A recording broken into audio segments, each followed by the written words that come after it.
ಅದು ಮಾರಣಾಂತಿಕ ರೋಗ, ಅದಕ್ಕೆ ಮದ್ದಿಲ್ಲ. ಹೀಗೆ ಹಲವು ತಪ್ಪು ಕಲ್ಪನೆಗಳಿಂದ ಆ ರೋಗಿಗಳನ್ನ ನಿರ್ಲಕ್ಷ್ಯ ಮಾಡಿದ್ದೇ ಹೆಚ್ಚು.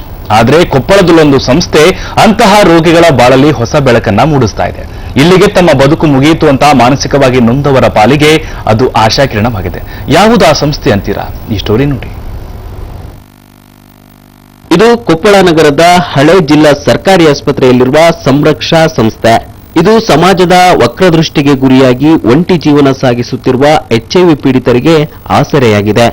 2013ರಿಂದ ಆಶಾಜ್ಯೋತಿ ಆರೋಗ್ಯ ಕೇಂದ್ರ ಎಂಬ ಹೆಸರಿನ ಈ ಸಂಸ್ಥೆ ಕೊನೆ ಹಂತದಲ್ಲಿರೋ HIV ಪೀಡಿತರನ್ನ ಆರೈಕೆ ಮಾಡ್ತಿದೆ. ಬದುಕು ಇಲ್ಲಿಗೆ ಮುಗಿಯಿತು ಅಂತ ಸಾವಿನ ಹಾದಿ ಹಿಡಿದ ಹಲವರನ್ನ ಈ ಸಂಸ್ಥೆ ಕೈ ಹಿಡಿದಿದೆ. ಹೊಸ ಬದುಕು ಕಟ್ಟಿಕೊಳ್ಳಲು ಭರವಸೆ ಮೂಡಿಸಿದೆ. ಅಪ್ಪ ಅಮ್ಮ ಯಾರೆಲ್ಲ ಬಂಧು ಬಳಗ ಎಲ್ಲ ಅವನೊಬ್ಬ ಅನಾಥನಾಗಿ ಇಲ್ಲಿ ಬಂದು ಗೌರ್ಮೆಂಟ್ ಹಾಸ್ಪಿಟಲ್ಗೆ ಬಂದಿದ್ದೆ. ಅವರಿಂದ ನಮಗೆ ಇಲ್ಲಿ ಸಹಾಯ ಸಿಕ್ತು. ಇವರು ಮನೆಯವ್ರ ತರ ನೋಡ್ಕೊಂಡ್ರು, ಎಲ್ಲ ಟ್ರೀಟ್ಮೆಂಟ್ ಕೊಟ್ಟರು. ಇಲ್ಲಿ ಟಿವಿಗಳಿಗೂ 6 ತಿಂಗಳು ಕಂಟಿನ್ಯೂ ಮಾಡಿಸ್ಯಾರ, 7 ತಿಂಗಳು ಇಟ್ಕೊಂಡಿದ್ರು ಇಲ್ಲಿ. ಈಗ ಸ್ವಲ್ಪ ಹುಷಾರಾಗಿದ್ದೇನೆ ಸರ್.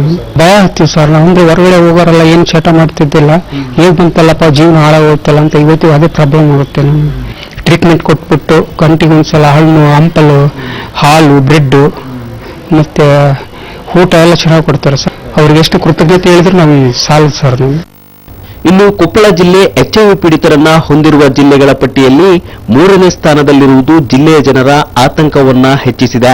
419 ಜನರು HIV ಸೋಂಕಿತರಿದ್ದಾರೆ ಅನ್ನೋದು ಪರೀಕ್ಷೆಯಿಂದ ಗೊತ್ತಾಗಿದೆ. 2015-16ರಲ್ಲಿ 46,302 ಜನರು ಪರೀಕ್ಷೆಗೆ ಒಳಪಟ್ಟಿದ್ದಾರೆ. ಇನ್ನು ಬಳ್ಳಾರಿ, ರಾಯಚೂರು, ಬಾಗಲಕೋಟೆ, ಗದಗ, ಬೆಳಗಾವಿ ಜಿಲ್ಲೆಗಳಿಂದ HIV ಸೋಂಕಿತರು ಇಲ್ಲಿಗೆ ಚಿಕಿತ್ಸೆ ಪಡೆದುಕೊಳ್ಳಲು ಬರುತ್ತಾರೆ.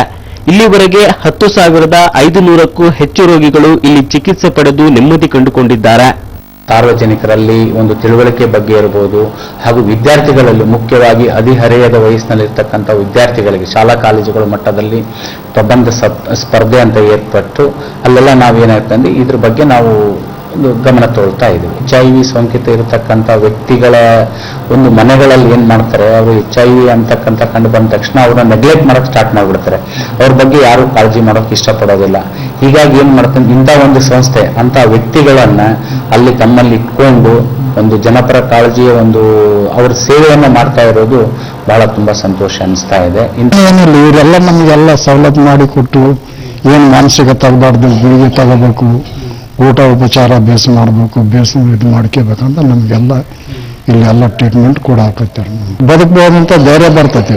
ಇವರೆಲ್ಲ ಹೇಳಿದ್ನ ನಾವೆಲ್ಲ ಅದು ಮಾನಸಿಕ ತೆಗೆದುಬಿಟ್ಟಿವಿ. ಅದನ್ನ ಮತ್ತೆ ವಿಚಾರ ಇಟ್ಟಿಲ್ಲ.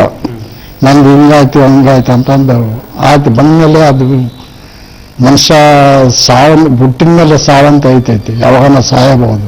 ಇನ್ನು HIV ಪೀಡಿತ ಜಿಲ್ಲೆಗಳ ಪಟ್ಟಿಯಲ್ಲಿ ಬಾಗಲಕೋಟೆ, ವಿಜಯಪುರ ಮೊದಲ ಹಾಗೂ 2ನೇ ಸ್ಥಾನದಲ್ಲಿವೆ. ಅದೇನೇ ಇರಲಿ, ಇಂದು ವಿಶ್ವ ಏಡ್ಸ್ ದಿನಾಚರಣೆ. ಈ ನೆಪದಲ್ಲಾದರೂ HIV ಪೀಡಿತರ ಚಿಕಿತ್ಸೆ ಮತ್ತು ಅವರಿಗೆ ಮನಸ್ಥೈರ್ಯ ತುಂಬಲು ಸರ್ಕಾರ ಮುಂದಾಗಬೇಕಾದ ಅವಶ್ಯಕತೆ ಇದೆ. ಕ್ಯಾಮರಾಮನ್ ಮಾನಯ್ಯ ಜೊತೆ ರಾಜಪ್ಪ ಬನ್ನಿದಿನ್ನಿ, ಸುದ್ದಿ ಟಿವಿ, ಕೊಪ್ಪಳ. ಇವತ್ತು ವಿಶ್ವ ಏಡ್ಸ್ ದಿನಾಚರಣೆ. ಒಂದಷ್ಟು ರೋಗಗಳಿಗೆ ಆಶ್ರಯ ಕೊಟ್ಟಿದೆ ಕೊಪ್ಪಳದ ಒಂದು ಕೇಂದ್ರ. ಟೋಟಲಿ ಏನಂತ ಹೇಳಿದ್ರೆ, ಏಡ್ಸ್ ಅಂದ್ರೆ ಜನರಲ್ಲಿ ಒಂದು ತಪ್ಪು ಕಲ್ಪನೆ ಇದೆ. ಅವರನ್ನ ಮಾತಾಡಿಸಿದ್ರೆ ಎಲ್ಲೋ ಬಂದ್ ಬರುತ್ತಾ, ಟಚ್ ಮಾಡಿದ್ರೆ ಬರುತ್ತಾ ಅಂತ. ಸೊ ಇವತ್ತು ಅವ್ರು ಹೇಳಿದ್ ನಿಜ ಆಯ್ತು.